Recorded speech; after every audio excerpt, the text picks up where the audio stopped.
là cứ tổng là đây đó. Đây là cờ liêu.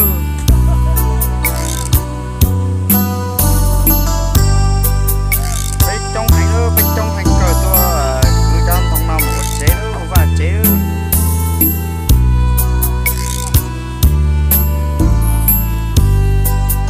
Tụi này à tụi đây vô của lúc chế nào nữa.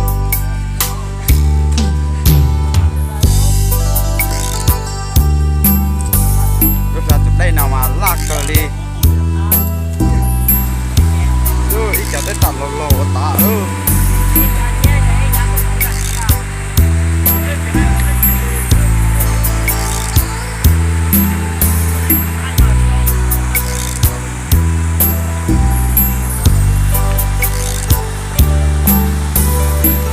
đây phòng cuối nữa.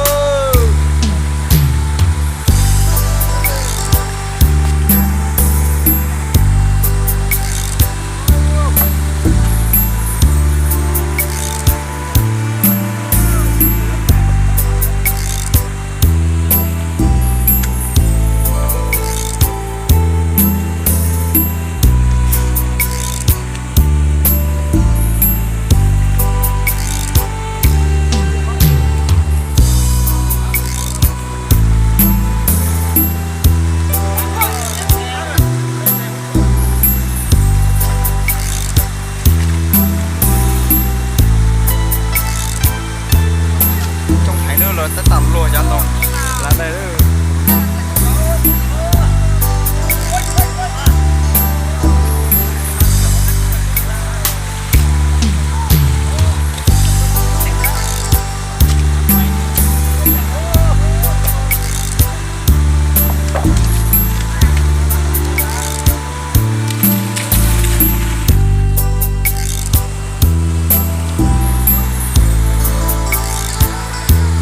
Lâu rồi nè nữa.